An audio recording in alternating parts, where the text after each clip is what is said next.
Hello, students. I hope you are well. I have revised Translation 6, and it's already in Blackboard for you to check out. Tonight I won't see you, but what I've decided to do is to send you a quick walkthrough of the translation that we're supposed to revise today, which is Translation 6. And what I'm going to do, because, I had a little bit of a technical problem. I did this and I didn't have any sound, so I completed the translation and I was walking you through it as I completed it, but I think this is a better idea. The translation is complete and I'm just going to talk about it very quickly and focus on the problems that I noticed across the board. So basically, I'm just going to do what we would normally do in class as a group in the second half of the class, but I'm going to do it in 15-20 minutes instead of doing it in an hour and a half. Okay, so let's just go to it directly. We have the title, Space Trash is a Big Problem, and that's very easy. La basura en el espacio es un gran problema. And what I did notice is that many of you forgot the article. Okay, so like I said, that first sentence, I noticed many of you omitted the article, so pay attention to that. And then the next one, these economists have a solution. Estos economistas tienen una solución. Very easy. Now, we go to the third one. The space is getting messy. And what happens here is that you have a colloquial expression, messy. How would we say messy? Well, there are many ways of saying that, but I'd rather stick with a straight translation. Messy, desordenado, entonces el espacio se está desordenando. Okay, porque we're using the gerund from getting. Okay. Now the next one, the amount of debris. Debris. There's a lot of translations for debris. Desecho, escombro. I'd rather stick with desecho. And what I did notice here, and I'm going to make this correction here, is that many of you used accent on órbita, and I'm going to switch to Spanish now. Voy a hablar en español. No es lo mismo órbita que orbita.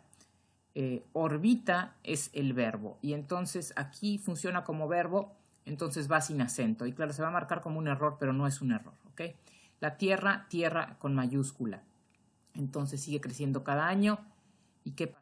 Afectando satélites y ocasionalmente poniendo a los astronautas en peligro. If the problem gets severe enough, it could eventually make low Earth orbit unusable. Entonces aquí es si el problema se agrava. Hay una condicional. Si el problema se agrava, la órbita baja terrestre, y este es un término que debieron de haber encontrado, si no en Word Reference, en un Google, así es como se le llama a low Earth orbit. Órbita baja terrestre, y aquí podría, eventually it could, podría tornarse inservible. Tornarse es cambiar, convertirse. El siguiente, me gusta empezarlo con el adverbio. El adverbio en la oración en inglés está al final. En español tendemos a ponerlo en el principio de la oración. Entonces, desde la década de los 70, muchos de ustedes pusieron desde 1970, es incorrecto porque no se refiere al año de 1970, se refiere a la década. Entonces hay que expresarlo así. Los científicos se han preocupado por la basura espacial. De ahí es bastante fácil. La que sigue, los humanos han colocado miles de objetos en órbita desde el Sputnik. Los humanos, otra vez el artículo. Poner atención a eso. El Sputnik no cambia de nombre y algunos de esos viejos satélites y cohetes se están desintegrando. Aquí muchos de ustedes tradujeron la palabra ejected. Yo creo que en español no es necesario. We already know that rockets are up there because they were ejected. Otherwise they wouldn't be there. So,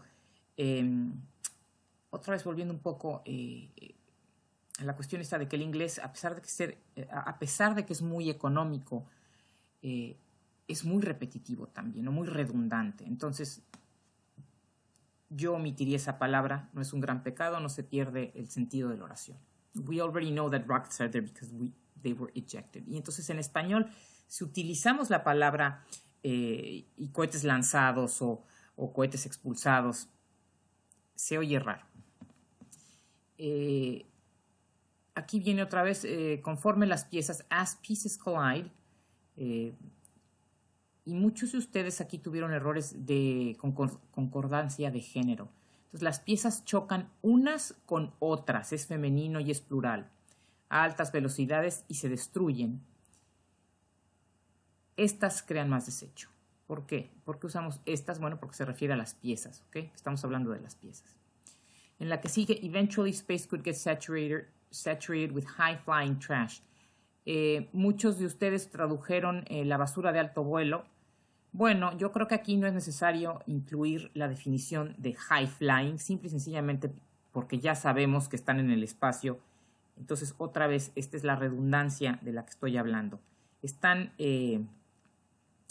adjetivando el término innecesariamente. En español se oye rebuscado. Entonces, con el tiempo, el espacio puede saturarse de basura voladora. Ya sabemos que está volando muy arriba. No nos lo tienen que especificar. Y entonces, ¿qué sucede en esta oración? Not entirely unlike. En el inglés está en forma negativa. La forma negativa es muy confusa. Entonces, lo que yo sugiero en este caso es que la planteemos de manera positiva. Not entirely unlike es lo mismo que very like this o much like this. Entonces, yo lo abordé de forma positiva, muy parecido a las escenas caóticas de la película Gravity, que se puede quedar en inglés, de Alfonso Cuarón. No olvidemos el acento en el apellido.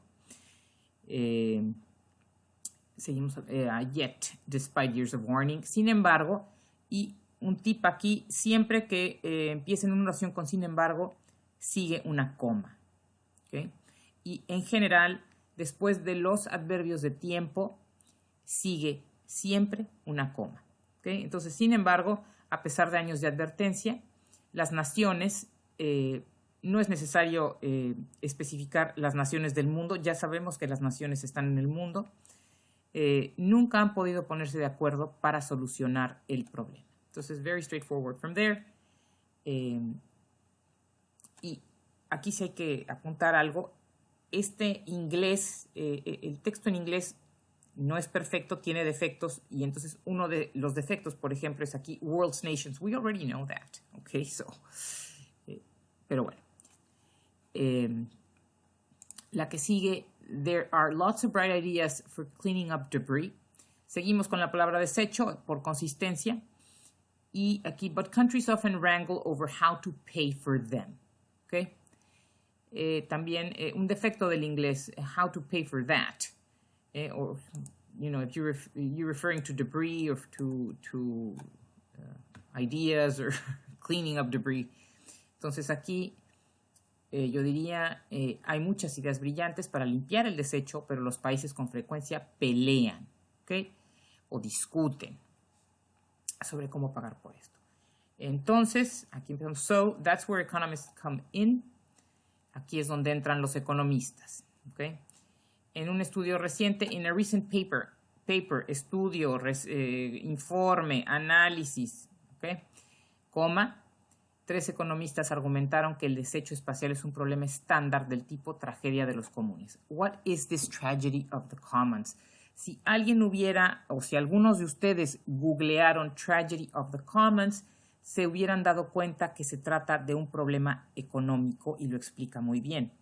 Es un tipo de problema. Entonces, se deja entre comillas y se explica que es un problema estándar, ¿verdad? Porque así viene, es a standard problem, es un problema estándar del tipo tragedia de los comunes. ¿Por qué? Porque es específicamente un problema que tiene que existe y que tiene una definición en términos económicos o en el ámbito de la economía. Entonces, tomar en cuenta, cuando vean algo entre comillas, googleenlo e infórmense de qué se trata, qué significa esto de tragedy of the commons. Space is a precious commodity. Aquí hay dos amigos falsos, precious y commodity. Entonces tienes precious, muchos, la mayoría, quiero decir casi todos menos una o dos, lo tradujeron como precioso. Well, no. En este contexto, precious es valioso y commodity no es comodidad. Por ahí un par cometió este error.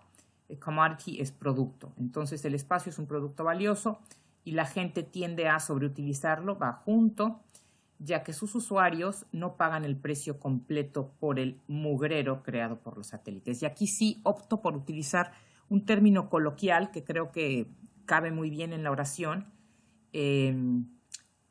porque cuando, por ejemplo, si mis hijos tiran el cuarto, yo les digo recojan su mugrero, ¿verdad? That's what I say, clean up this mess, recojan su mugrero. Entonces, pueden escoger alguna otra palabra, a mí me gusta esa.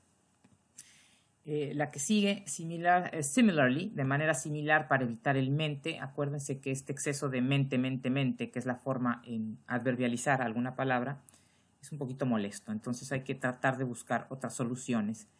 Similarly, entonces de manera similar, ningún país tiene el incentivo de limpiar todo el desorden o todo el mugrero por su cuenta. A la que sigue, economists typically solve this problem.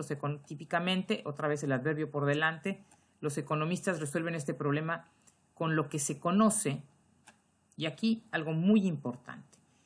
Todos, incluyéndome a mí, entendimos que era una cosa o la otra. Entonces empecemos con Pigouvian tax. Cuando ustedes ven una forma como esta, donde está llamada por el hombre que la creó, que la inventó, o como una tendencia, ¿no? Por ejemplo, kafkiano, borgiano. En este caso, se tiene que españolizar, pigouviano, ¿ok? Y en español no se utiliza la mayúscula, porque es casi un adjetivo, se adjetiviza. Entonces, un impuesto pigouviano. Y yo lo entendí originalmente como casi todos ustedes, era un impuesto pigouviano o una tarifa de usuario. Pero si ustedes googlean impuesto pigouviano, es lo que es una tarifa. Entonces, lo que está tratando el inglés de decir aquí, bastante mal, ¿verdad? Porque no está claro, es que el impuesto pigouviano es una tarifa de usuario. Entonces, debió de haber sido a Pigouvian tax, also known as a user fee, ¿no? Pero aquí la forma en que lo escribieron no queda clara. Podría ser, pero quiero pensar, una de sus compañeras lo interpretó muy bien así, lo investigó, y entonces definitivamente estoy de acuerdo con ella. Este problema, típicamente los economistas resuelven este problema con lo que se conoce como una tarifa de usuario o impuesto pigouviano, entre comillas, solamente para hacer esa distinción, para alinear mejor esos incentivos. So they ask, why not place a user fee on orbital launches to help pay for cleanup? Entonces, preguntan, y aquí se abren los signos de interrogación, la pregunta, ¿por qué no aplicar una tarifa de usuario a los lanzamientos espaciales para ayudar con la limpieza? Very straightforward. Seguimos, very straightforward. Las tarifas de usuario son una solución de la era de Reagan. A solution straight, you can omit straight, porque ya sabemos que directo, puedes poner una solución directa o una solución. Vamos a agregarle directa para dejarlo más claro, no hacer excepciones. Para abordar precisamente este tipo de problemas ambientales, aquí se abrieron, cerraron comillas. En español, la coma le sigue a las comillas. Dice Peter J. Alexander, un economista de la Comisión Federal de Comunicaciones, y uno de los coautores del estudio. Aquí hay que especificar que es uno de los. Seguimos, el dilema de la basura espacial. Nuevamente, muchos se brincaron el artículo. The orbits around the Earth are undeniably valuable. Entonces, undeniably es un adverbio. Entonces, lo vamos a poner por delante. Vamos a evitar el mente. Sin duda, las órbitas alrededor de la Tierra son invaluables. Los satélites, y aquí esta oración que sigue en inglés, satellites are used for everything from communications to television to earth monitoring and military surveillance. It's a horrible, horrible sentence. And what we have to do in Spanish is to just try to give it a better structure. We're not going to change it, but we're going to give it the proper structure. Y entonces aquí los satélites se utilizan para todo, desde las comunicaciones a la televisión, porque esa es una parte de la frase, desde y entonces hasta la supervisión de la Tierra y la vigilancia militar, ¿Y por qué utilicé supervisión? Porque ya habíamos hablado de la palabra monitorear, que no existe estrictamente en el idioma español, no está aceptada por la Real Academia Española, a pesar de que es una palabra de uso común, es un anglicismo. Entonces hay que tratar de utilizar las palabras que tengamos a nuestra disposición en el idioma. Lo que sigue, aproximadamente el 49% de los satélites, muchos no pusieron el artículo, se encuentran en la órbita baja terrestre. Este es un término que ya habíamos investigado, que es donde los astronautas trabajan. El otro 41%, acuérdense del artículo, está más arriba, en la órbita geosincrónica. Yet, sin embargo, estas órbitas gradualmente se están saturando. Clogged, muchas traducciones de clogged, a mí me gusta saturando, es preferencial. Y luego empieza NASA currently, el adverbio lo pongo por delante, y la NASA, rastrea más de 21,000 objetos, muchos fallaron en el estilo. Aquí, de este lado del charco de Panamá para arriba, utilizamos una coma, siempre hay que ponerla. Rastrea más de 21,000 objetos hechos por el hombre mayores, no más grandes, mayores de 10 centímetros o mayores a 10 centímetros, pero también hay cientos de miles de objetos más pequeños circulando el planeta que son más difíciles de detectar. Aquí omití la palabra Tierra, me gustó más usar planeta, ya sabemos de qué planeta está hablando. La que sigue, a major report, un informe muy importante, esto es muy importante, se traduce del Consejo de Investigación Nacional del 2011, advirtió que se está llegando, al punto de inflexión, tipping point, punto de inflexión. La mayoría de ustedes lo tuvo bien, pero algunos inventaron o no lo investigaron bien y le hicieron una traducción literal, volcar. No, es incorrecta. Where such collisions become more common, donde dichos choques o dichas colisiones son más comunes. Y la última oración, the researchers said that space might be just 10 or 20 years away from severe problems. Aquí casi todos tuvieron el problema. Los investigadores dijeron que es posible que el espacio se encuentre está a 10 años, es algo que está en el futuro, no está a 10 años. O sea, es muy importante esa preposición y muchos la omitieron. Está a qué distancia, en tiempo, está a 10 años de sufrir graves problemas. Entonces, bueno, básicamente eso es. Espero que lo revisen y si tienen alguna pregunta, por favor, mándenme un email, ¿ok? Bueno, pues que pasen buen fin de semana, no me extrañen mucho, yo tampoco los voy a extrañar mucho. Pero bueno, no, I will miss you a little bit, ¿ok? Pero bueno, espero que lo revisen y les sirva. Bye, bye.